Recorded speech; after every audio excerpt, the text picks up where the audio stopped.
Pierde poziția, o lovitură, spune, ușor neglijentă. Doar 40 de puncte reușite de Ronnie. Revine la masă Mark Williams aici.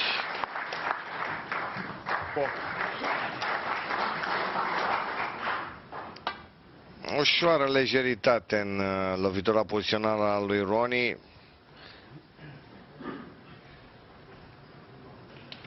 Și iată ce se întâmplă. Foarte bună lovitura de siguranță a galezului Williams. Snooker în spatele bilei maro după ce a spart pachetul de bile.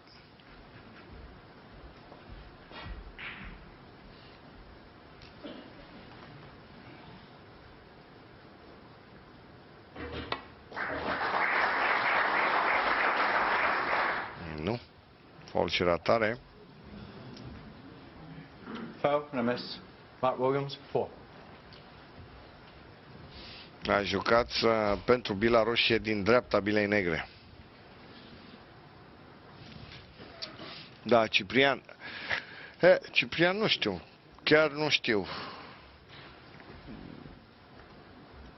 ce să spun legat de un pronostic Man United cu Manchester City. Această seară meciul se joacă pe Old Trafford. Mark Williams, 4. Sau pe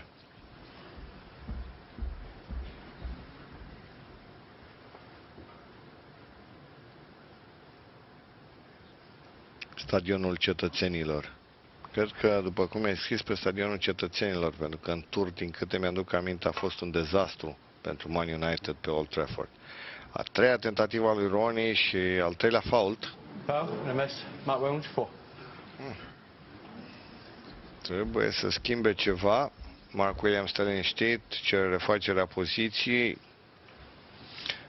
Haideți să vă spun și la masa alăturată. Este 10-7 în favoarea lui Jamie Jones. Jocul de debut al sesiunii decisive a revenit lui Andrew Higginson. Acum poate, nu, nici acum. Va fi un... nu. Foul and a miss. Mark Williams, 4. Un foul de 7, deși traiectoria era spre bila neagră. A lovit suficient de încet. Altă traiectorie.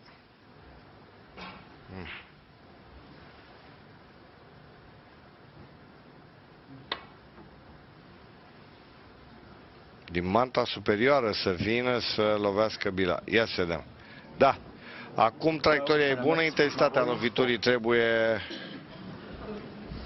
ajustată. A 5-a ratare, 20 de puncte de penalitate oferite de Ronnie până acum. Ia să vedem.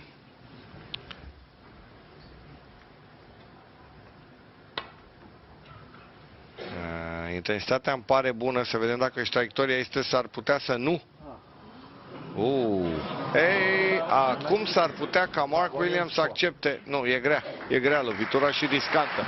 Într-adevăr, cer refacerea poziției.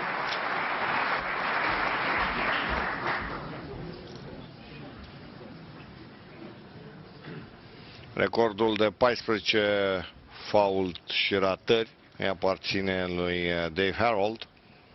Și cât mai avem până acolo. Acum cred a zis că asta va trece la mare distanță. Fault de 7, nu. A avut dreptate, a simțit-o din start.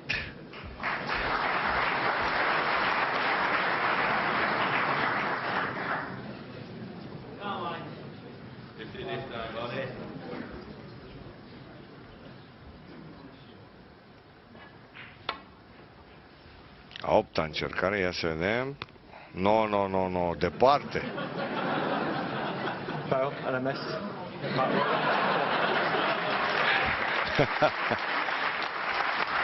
Faul și ratare.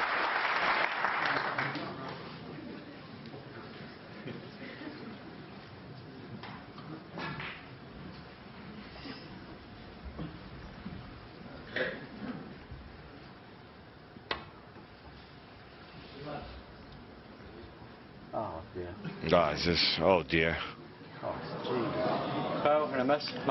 A noua ratare.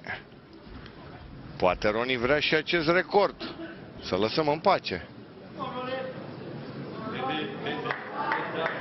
Thank you.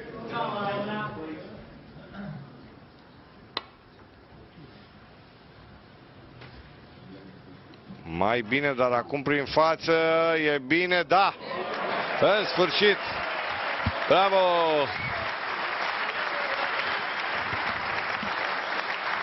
După 9 tentative la 10 se plictisise și Ronnie în acea poziție.